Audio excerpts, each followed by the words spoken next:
Thank you very much. Please be seated.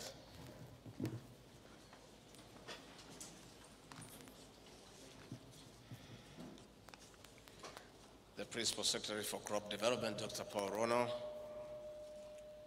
the ESK National Chairperson, Annabel Kirinya, the Nairobi ASK Chairman, Joseph Mogo, the ESK CEO, distinguished farmers and exhibitors. It is with great pleasure that I address farmers, traders, and agro-based innovators today at the opening of this year's Nairobi Trade Fair on behalf of His Excellency, President William Ruto. The trade fair is a platform for our farmers to sample innovations as they seek to improve productivity. It is also a moment of learning and borrowing best practices from fellow farmers as well as experts in crop and animal husbandry. This is important, especially now that the agricultural sector is under threat from climate change, which is diminishing returns. It is also time that we are seeking to put more money into the pocket of the farmer as we transition from subsistence to profitable agripreneurship. In this regard, I wish to congratulate and thank the Ministry of Agriculture and the Agricultural Society of Kenya for this year's theme, promoting climate-smart agriculture and trade initiatives for sustainable economic growth. Distinguished farmers, ladies and gentlemen, our administration recognizes the agricultural sector as the basis and driver of the manufacturing and industrial revolution of this country. It is in line with our development plan, the bottom-up economic transformation agenda. But this is not possible unless we support the farmer to incorporate climate resilient structures, including drought-tolerant crop and animal varieties, recycling of organic matter to reduce carbon emissions, pollution, and other related factors. This is one of the reasons that I'm excited with the innovations exhibited there in form of farm machinery, appliances, as well as best crops and animal management practices. Some of the outstanding innovations are from our Gachagua'S sector, which is driving transformative and affordable solutions to the small-scale farmer and small industries. This is a milestone in catalyzing value addition under various subsectors such as the cotton industry. To encourage the artisans to do more, we are now certifying their skills, knowledge, and expertise through the recognition of prior learning policy, which was launched in March 2023. Through partnerships with the TVET institutions, my office, in collaboration with the line ministries, has created a framework of linking skilled artisans to jobs and business opportunities, including value addition, agribusiness, agri-tech, and local manufacturing. I encourage farmers to take the challenge and integrate climate-smart agriculture practices displayed here by our artisans to boost production. Distinguished farmers and exhibitors, in the face of adverse climate, we are supporting our farmer for better returns through the agriculture sector reforms. The recently announced 2024 tea bonus for small-scale farmers has significantly increased, but some farmers earn much less due to high-cost production, low-quality tea, and financial management challenges, which require urgent action from the Kenya Tea Development Agency. My office, in collaboration with the Ministry of Agriculture, Tea Board of Kenya, and other key agencies, are working on administrative and operational reforms for maximum benefit of tea farmers. We are also supporting factories' installation of orthodox tea machines as one of the ways of diversifying to fetch more money. This is apart from providing equipment for specialty tea production, efforts that have increased smallholder farmer earnings from 59 shillings in 2022 to 66 shillings in 2024. I therefore urge our farmers who are uprooting tea bushes more so in the waste of the rift to give us time to streamline the subsector as promised.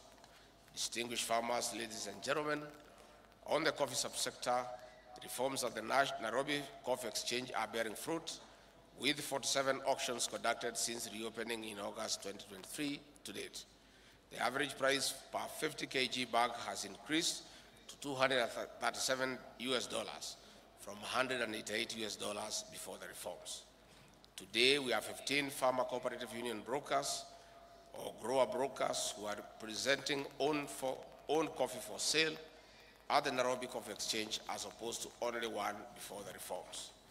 This is the transparency and empowerment we envisaged under the coffee reforms, where the farmer is king. Besides, the direct settlement system has ensured faster and transparent payment of coffee sale proceeds. This has alleviated cash flow challenges among farmers, enabling them to reinvest in farm inputs for productivity. The government has also initiated the Coffee Cherry Advance Kitty, managed by the new Kenya Planters Cooperative Union.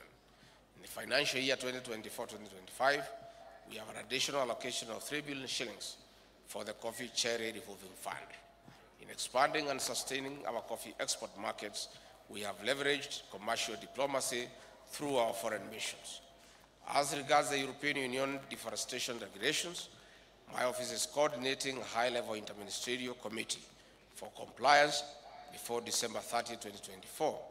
I wish to assure our farmers that we will comply. To further our interventions in the agricultural sector, we have registered and georeferenced at least 15,895 agro-dealers and 7,115 stockists across 45 counties, excluding Nairobi and Mombasa. This will ensure close monitoring of distribution of quality farm inputs. In our determination to cut and end importation of edible oils, we have supplied over 556 metric tons of sunflower seeds to farmers in 34 counties, with more investment in seed multiplication and coconut cultivation. This has increased land under sunflower farming from 60,000 acres in 2022 to 64,000 acres in 2024. With improved local production, we have stopped sugar importation, which has contributed to low prices for consumers. Due to increased maize production, there has been a drop in the cost of 2 kg maize flour packet from 169 shillings at the beginning of the year to 130 shillings. In sustaining production, we have also distributed over 8.6 million bags of fertilizer this year, against 1.4 million bags in 2022. In the leather industry, we have made operational the Gachagua'S Common Manufacturing Facility, completing the central effluent treatment plants at Kenani Industrial Leather Park and providing training and tools to flayers. On the other hand, livestock insurance scheme has increased from 304,000 in 2022 to 503,000 in 2024, providing financial support to pastoralists. Under the dairy and meat value chains, the government has raised guaranteed minimum price per litre of milk by 35%, from 37 shillings in 2022 to 50 shillings per litre in 2024.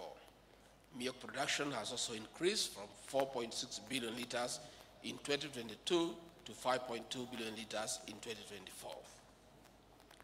On the animal genetic resources, we produced 944 doses of bull semen and established a new goat semen facility.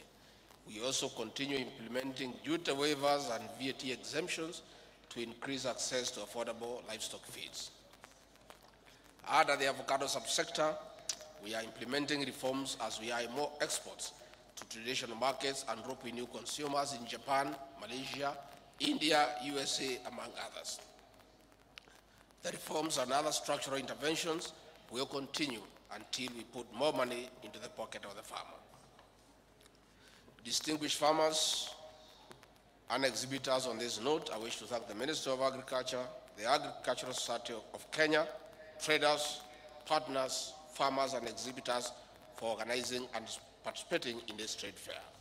It is now my pleasure to declare the Nairobi International Trade Fair officially open. Asanteni sana.